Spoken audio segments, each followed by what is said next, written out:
Brazil is set to host the upcoming BRICS Summit and with the focus on strengthening cooperation among global South nations. So, what specific outcomes do you anticipate from the summit, especially amid its ongoing trade barriers and geopolitical uncertainty? Well, the BRICS have become much more important as a cooperation mechanism. We now have new members in the group since 2024. The BRICS are larger, and they share a proportion of GDP, world population, territory, which are very high. So when they get together, they need to take stances on certain crucial issues. For example, in the political terrain, what stance will the BRICS as a group take with respect to the genocide going on in Gaza? It's one important question that I would like to see when leaders make their declaration. The other thing is, how far will the BRICS go, for example, in producing as a group alternatives to the Western dominated system that is increasingly dysfunctional? Will we move forward on that? Or will we still remain at the level of preparation and reflection? These are two examples of important points that I'm looking forward to see how the BRICS leaders will respond. We know you used to work as the former IMF Executive Director and also the Vice President of the New Development Bank. What are your observations on the two institutions in their engagement with the developing countries, especially when we zoom into the NDB, the New Development Bank? How are the bank and also its CRA, the BRICS Contingent Reserve Arrangement, unlocking development potential and providing alternative to traditional Western-dominated financial systems? In my time in the IMF as executive director for Brazil and other countries, I learned that the IMF is very difficult to reform. We did make some progress in reforming the IMF, but fundamentally the institution remains a Western-controlled institution that not always serves the needs of developing countries. Often they mistreat countries, especially those that are seen as being rivals or hostile to the West. So it is an uneven institution.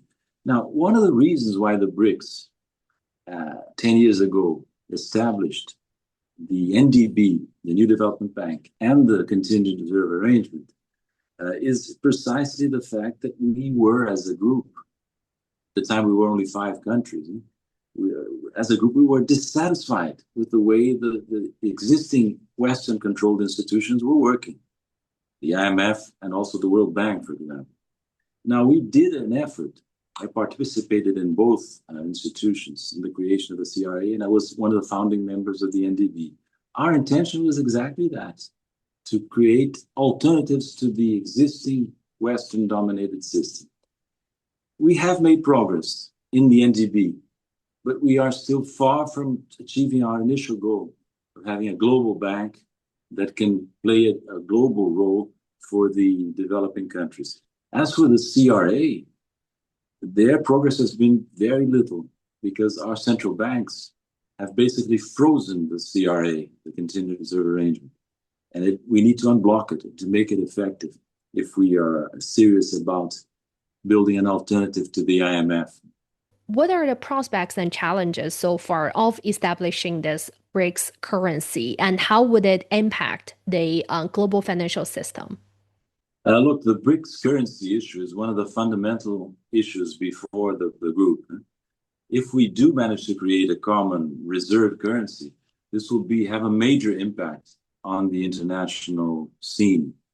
Now, the international monetary system is dominated by the dollar, and the dollar has created many problems for many countries. So countries want to seek alternatives. But let me just clarify briefly. There's a lot of confusion about this issue. Many people think that the BRICS would try to create a unified currency with a common central bank, like the euro in Europe. No, it's not that. If we do reach this point, we will create a common reserve currency for international payments, only for international payments, that would circulate alongside our national currencies, and our central bank would continue to function as they do. And it welcomes not only countries from the global south, but also countries from the global north, right? The BRICS currency, or is only designed for countries who join the BRICS mechanism? A joint currency, a joint reserve currency would be constructed by the BRICS or a subset of the BRICS. Initially, it would be defined by us or by a subset of the group. But as it goes forward and it gains credibility, nor the developed countries can use this currency as well if they wish to do so. With the increasing influence of developing countries nowadays, reflecting on your tenure at the International Monetary Fund and also the NDB, how can BRICS nations amplify their voices of the global south in international institutions like the WTO and also the United Nations? And what strategies should they adopt to strengthen their own economic governance and policy frameworks? Look, the WTO is a sort of a hopeless case. It's paralyzed and will not recover, I believe. Also, the UN has many problems. But for example, we could try to increase the number of permanent members of the Security Council of the UN.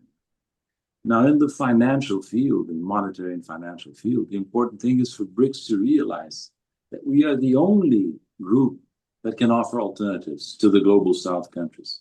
And I think the global south countries, the other global south countries, are looking to us to provide alternatives to the dysfunctional Western-dominated system. And lastly, so let's talk about China-Brazil bilateral ties. How do you assess the current state of China-Brazil cooperation within the BRICS framework, and what areas hold the most promise for future collaboration? China is the major trading partner of Brazil by far. And Brazil is the most important country in Latin America for China because of the size of Brazil in Latin America. So it's extremely important for the BRICS as a group that bilateral relations between China and Brazil develop more. For example, how?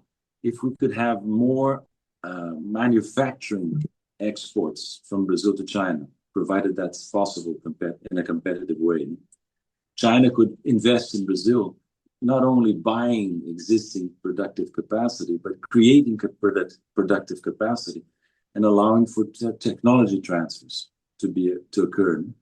So China is doing some of these things, but we need to intensify that. And also in the financial field, to conclude, I would say that China can play a role in gradually buying more bonds issued by the Brazilian Treasury. This would make the Brazilian government more independent of Western and domestic private capital markets that often function as a factor of destabilization of countries in the global south. So China can have a stabilizing role there as well.